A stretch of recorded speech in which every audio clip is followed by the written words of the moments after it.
ষষ্ঠ সিদ্ধান্ত, মাননীয় স্বরাষ্ট্র ও সমবায় মন্ত্রী অমিত শাহজি নির্বাচন প্রচারে রায়দিঘি থেকে বলেছিলেন যে 2015 সালের পরে পশ্চিমবঙ্গে কোনো রিক্রুটমেন্ট হয়নি, তাই প্রচুর শিক্ষিত যুবক যুবতীর বয়স চলে গেছে।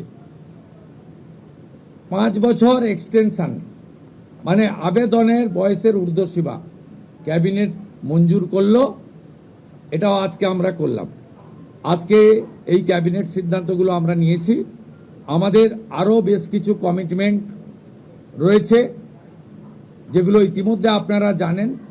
আমরা পরবর্তী সোমবার আবার একটি ক্যাবিনেট মিটিং করব।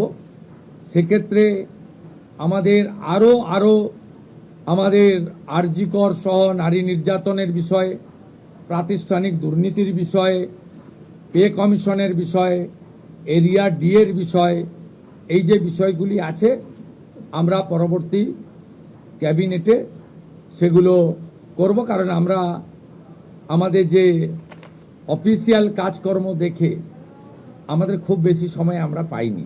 আজকে প্রথম কাজের দিন সরকার গঠন হওয়ার পরে আপাতত যে কাগজগুলো রেডি ছিল তার উপরে ক্যাবিনেট আমরা এই সিদ্ধান্তগুলো নিয়েছি, কার্যকর হবে। আপনাদের মধ্যে বাংলার গণদেবতা জনতা জনার্দনকে আমরা এটা জানালাম। আমাদের ক্যাবিনেটে মাননীয় মুখ্যমন্ত্রী প্রয়োজন হলে নিশ্চয়ই সাংবাদিকদের সঙ্গে কথাবার্তা বলবে, প্রশ্ন উত্তরেও অংশগ্রহণ করবে, কিন্তু সেটা প্রয়োজন ভিত্তিক। ক্যাবিনেট ব্রিফিং নেক্সট ক্যাবিনেট থেকে মাননীয় সিনিয়র মিনিস্টার দিলীপ ঘোষ এবং মাননীয় সেকেন্ড টাইম এমএলএ তথা মন্ত্রী অগ্নিমিত্রা পাল মহোদয় ব্রিফ করবেন। পরের সপ্তাহ থেকে দুজন মিলে করবে, একই পয়েন্টে করবে না, সেটা নিজেরা ফ্লোর কোঅর্ডিনেশন করে নেবে।